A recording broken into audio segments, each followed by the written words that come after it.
알았구나. 내가 누군지.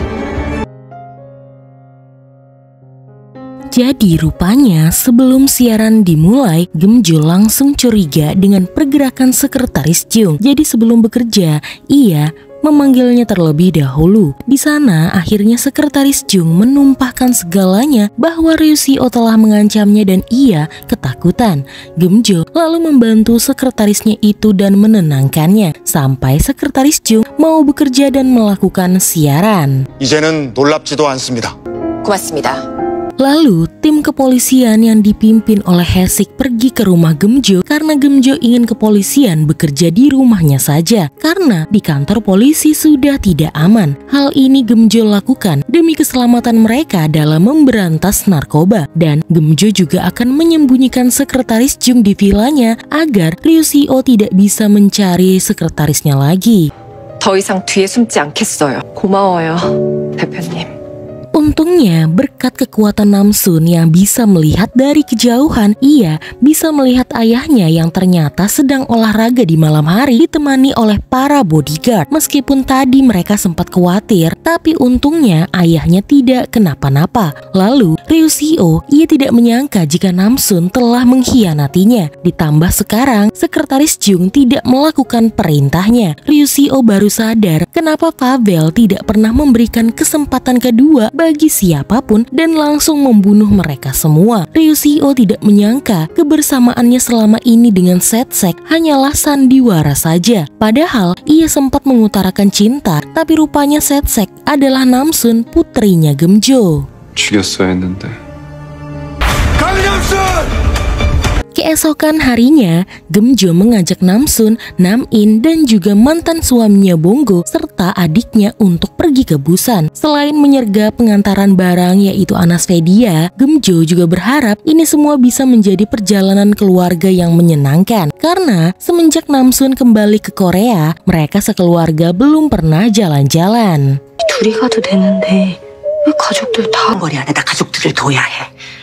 Sementara itu Gemjo mendapatkan kabar dari sekretarisnya jika jaksa menggeledah kantor mereka. Gemjo tidak masalah, justru hal tersebut akan memancing sentimen para masyarakat. Lalu ia menyuruh para jaksa yang tidak terima jika disangkutkan dengan Ryu Seo itu untuk mengambil semua barang di kantornya dengan hati-hati. Bahkan Gemjo menawarkan makanan untuk mereka semua. Tapi ternyata para jaksa itu tidak menemukan apa-apa di kantor Gemjo karena perusahaan Gemjo memiliki nilai yang benar-benar bersih. Bahkan Gemjo selalu membayar pajak setiap tahun dan mendapatkan 4 kali penghargaan dari presiden. 아무것도 없습니다.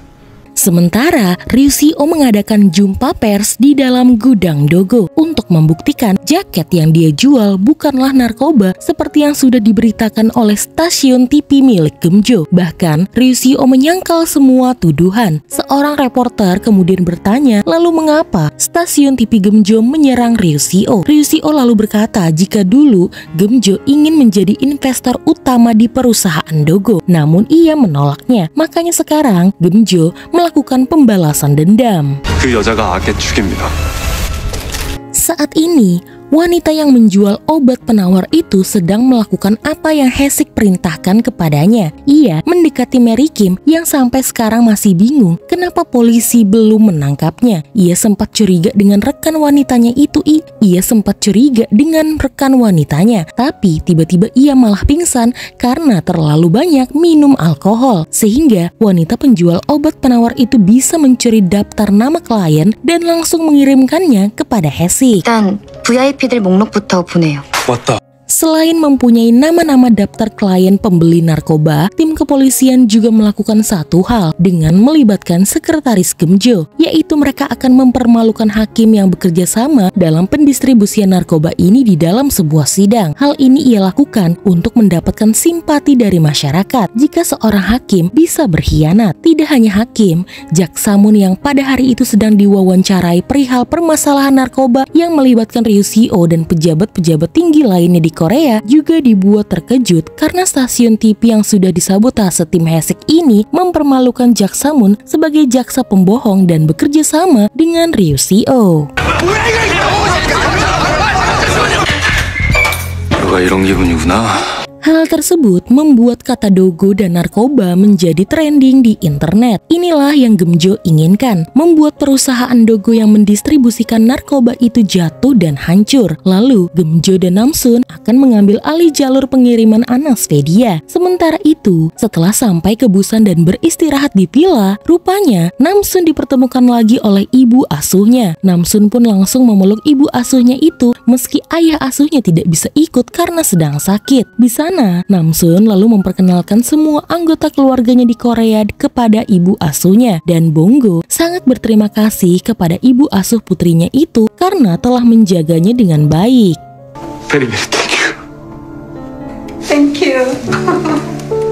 Keesokan harinya, Namsun khawatir karena Haesik ternyata tidak bisa dihubungi. Gemjo lalu berucap jika sekarang Haesik tengah di penjara. Tapi Namsun tidak perlu khawatir, ini semua karena Haesik dan teman-temannya sedang mengerjakan kasus narkoba bersamanya. Gemjo menyuruh putrinya itu untuk pergi berjalan-jalan bersama dengan ibu asuhnya. Sementara Gemjo akan pergi ke pelabuhan. Rupanya saat di pelabuhan, Gemjo malah bertemu dengan Mr. Bradsong. Dan ternyata Busan adalah kampung halaman Bradsong dan ia tidak pernah tinggal di Wall Street Amerika seperti yang dulu pernah ia ucapkan. Ia malah tinggal di Rusia dan berjualan chocopie di sana. Ia tidak pernah mengenal Ryuseo. Tapi saat Gemjo menunjukkan fotonya saat ia berada di Rusia, Bradsong langsung teringat dengan kerja kerasnya dan malu kepada Gemjo karena ia teringat dengan masa-masanya saat ia menjual chocopie. Tapi karena ia sudah lama berjualan di Rusia dan banyak kenal orang di sana, maka setelah melihat Gemjo sepertinya banyak masalah, Bradsong langsung bersedia membantu Gemjo dan mengajaknya untuk bekerja sama. Rupanya, kebersamaan Bradsong dan Gemjo dilihat oleh Bonggo yang saat itu ingin makan siang bersama Nam-in. Entah kenapa, ia malah sedih karena mantan istrinya sudah memiliki pria yang baru. Sementara itu, Namsun mengajak ibu asuhnya berjalan-jalan di pantai dan menikmati hari bersama-sama. Ibu asuhnya sangat menyukai pantai karena di Mongolia tidak ada pantai. Manakin tasabah bos. Sementara itu, neneknya Namsun memutuskan untuk bercerai dari suaminya. Suaminya itu tidak terima karena istrinya menceraikannya karena laki-laki lain. Ia akan menuntut neneknya Namsun itu sebagai seorang penjina. Menurut pengacara neneknya Namsun, hal tersebut malah akan membuktikan jika benar suami neneknya Namsun ini meninggalkan keluarganya selama bertahun-tahun. Neneknya Namsun juga berkata, dulu suaminya meninggalkannya tanpa memperdulikannya. Mentang-mentang ia adalah wanita yang kuat. Tapi setelah suaminya itu tua dan sakit-sakitan, kakeknya Namsun yang beralasan pergi ke Tibet mencari Namsun itu pulang dan meminta diurus oleh istrinya yang sudah bertahun-tahun ditinggalkannya. Ia ingin sekali merobek mulut suaminya itu, namun ia ditahan oleh pengacaranya karena akan runyam jika sampai ke pengadilan. Ryuseo mulai bertindak. Ia membunuh Hwaja yang pernah berbohong kepadanya jika Setsek bukanlah Kang Namsun. Padahal Hwaja baru saja menikmati kehidupannya yang baru dan berniat mengakhiri kehidupannya yang gelap. Lalu di kepolisian, akhirnya direktur utama telah ditunjuk dan tim Haesik bisa bebas dan bekerja kembali di kantor polisi dengan tenang karena mereka akan segera mengungkap kasus narkoba ini. Ryuseo sebagai tersangka sudah dianggap buron dan tidak diperbolehkan lagi pergi ke luar negeri. Sementara hakim yang terlibat kini harus menjalani investigasi karena masuk ke dalam klub heritage dan pendistribusian narkoba di Dogo. 강한 지구대 마약 사건.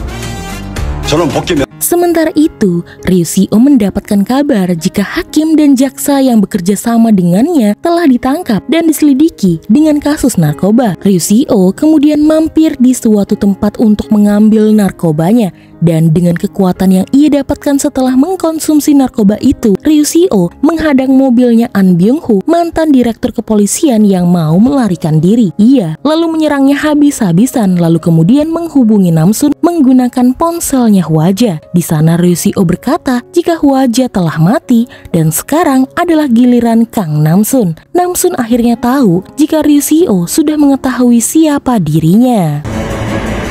루시오, 네가 알았구나. 내가 누군지. 이제 네 차례야.